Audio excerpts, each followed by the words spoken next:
कहानी शुरू होती है उन दिनों से जब भारत अंग्रेजों के शिकंजे में था। साल था 1929।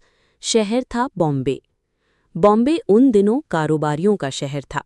बंदरगाहों से जहाज आते जाते, कपास की गांठें, मसाले, सोना चांदी सब यहीं से दुनिया में जाता था।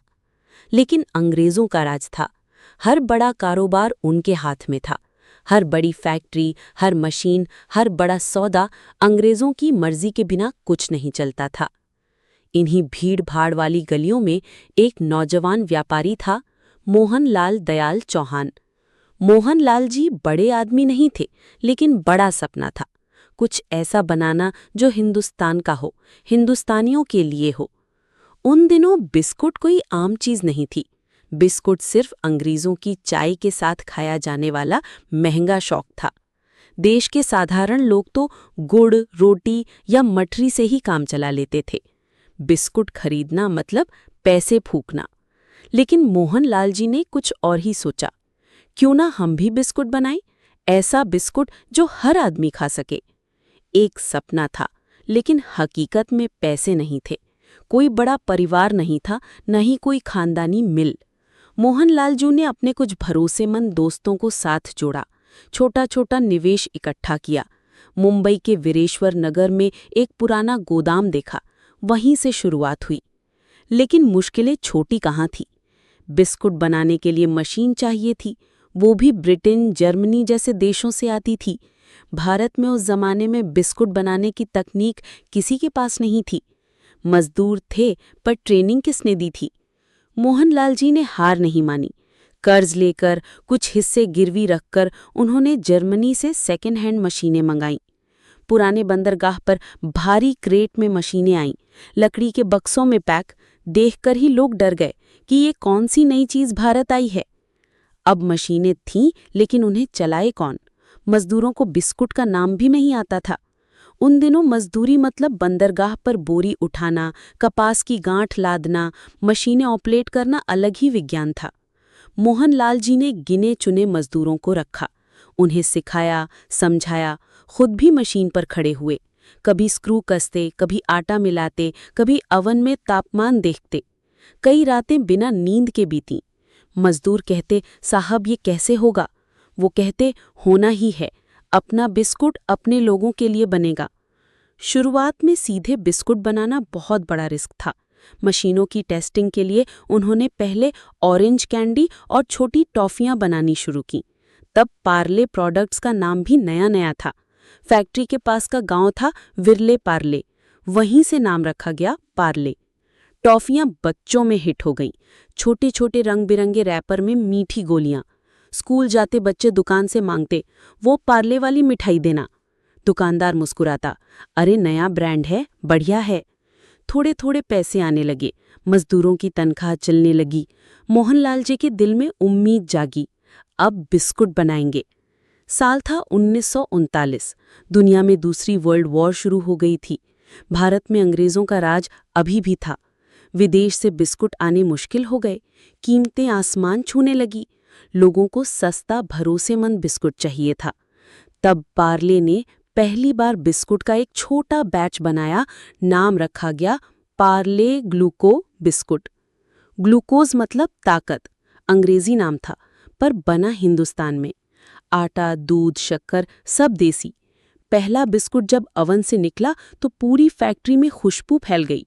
मजदूरों ने हाथ जोड़कर कहा, साहब ये तो कमाल की चीज बनी है। लेकिन बाजार में भरोसा कैसे बनता? लोग कहते, अंग्रेजी बिस्कुट अच्छा, ये देसी टिकेगा कहाँ? मोहनलाल जी खुद दुकानदारों के पास गए, बोरी में बिस्कुट भरकर। दुकानदार बोले, साहब ये बिकेगा? वो कहते, बिकेगा भाई, बच्चों को मुफ्त चखवा दो। कुछ ही दिनों में बच्चे इसे चाय में डुबोकर खाने लगे। गांव-गांव इसकी खुशबू पहुंचने लगी। पार्ले ग्लूको ने अंग्रेजी ब्रांडों को पीछे छोड़ना शुरू कर दिया, क्योंकि ये सस्ता था, स्वाद अच्छा था और हर गली कूचे में मिल जाता था। ये वही दौर था जब गांधी जी का स्वदेशी आंदोलन पूरे देश में चल रहा था। लोग विदेशी चीजें छोड़ रहे थे, खादी पहन रहे थे, देसी नमक बना रहे थे। पार्ले ग्लूको ने इस आंदोलन को एक नई मिठास दी। लोग कहते, विदेशी बिस्कुट छोड़ो, पार्ले ग्लूको खाओ। स्कूलों में बच्चों के टिफिन में पार्ले ग्लूको आने लगा, रेलवे स्टेशन पर चाय के साथ पार्ले ग्लूको। मोहनलाल जी जब अपनी पहली बोरी बिस्कुट लेकर बाजार गए थे तो लोग हंसते थे, लेकिन अब वही लोग दुकानों के बाहर लाइन लगाते थे, भाई पार्ले ग्लूको पैकेट देना। फैक्ट्री में नई मशीनें लगने लगी, मजदूरों की संख्या बढ़ी, हर मजदूर की कहानी भी जुड़ गई। किसी ने बेटी की शादी की, किसी ने घर बनवाया। पार्ले सिर्फ बिस्कुट नहीं था, ये हजारों मजदूरों की रोटी भी था। उस दौर में पैकेट बस कागज के लिफाफे जैसे होते थे। मोहनलाल जी ने सपना देखा, एक ऐसा चेहरा जो हर घर में पहचाना जाए। यहीं से जन्मी पार्ले की वो प्यारी सी बच्ची, जिसे बाद में हम सब ने पार्ले जी गर्ल के नाम से जाना। लेकिन ये कहानी अगले भाग में सुनाऊंगा। कैसे बनी वो बच्ची, किसने बनाया उसका स्केच, किसने उसे पॉपुलर किया। 1947 का साल हिंदुस्तान के लिए नया सवेरा लेकर आया। अंग्रेजों की हुकूमत खत्म हुई, झंडा फिर से हमारा लहराया। लेकिन साथ ही नई चुनौतियां भी आईं। बंटवारा हुआ, लोगों ने घर छोड़े, लाखों लोग रिफ्यूजी बन गए। देश में भुखमरी, गरीबी और बेरोजगारी ने डेरा डाल दिया था। इन्हीं मुश्किल हालात में पार्ले ने लोगों को एक छोटी सी राहत दी, एक ऐसा सस्ता बिस्कुट जो पेट भी भरे, बच्चों को ताकत भी दे और स्वाद भी अच्छा हो। आज़ादी के बाद पार्ले ग्लूको का नाम गांव-गांव में गूंजने लगा।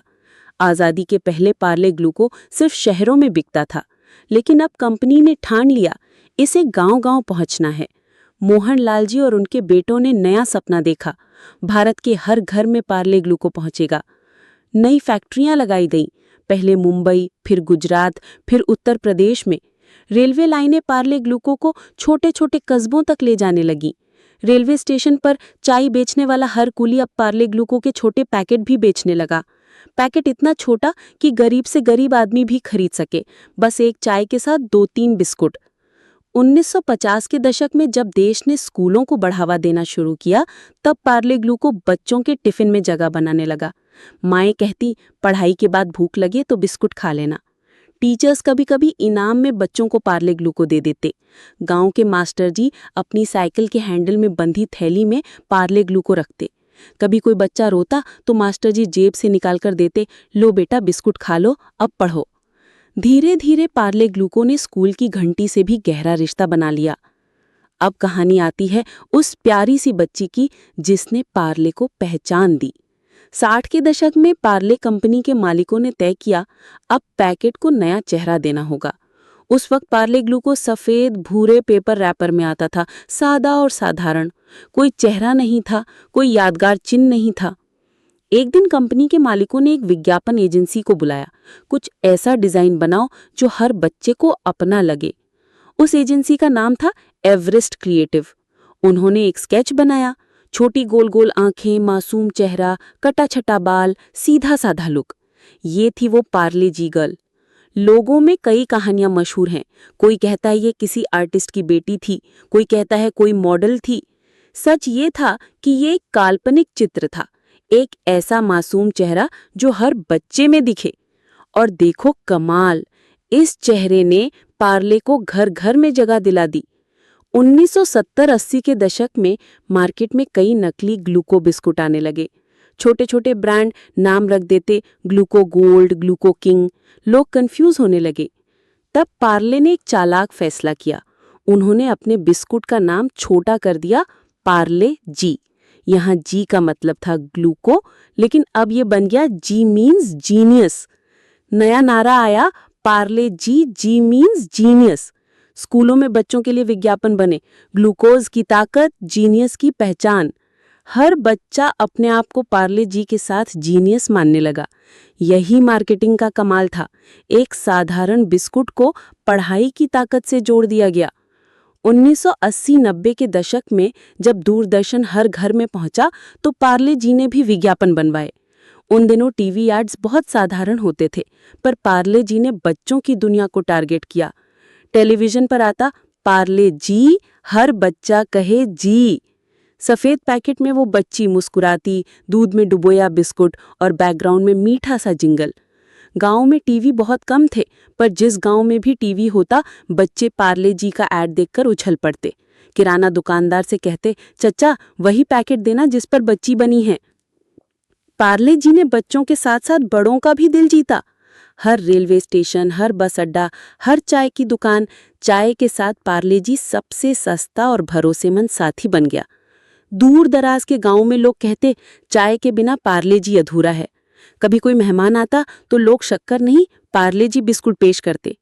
गांव के बूढ़े कहते, अरे भाई पार्ले जी में ताकत है, ग्लूकोज वाला है। कई लोग मजाक में कहते, ये तो गरीबों का अंग्रेजी बिस्कुट है।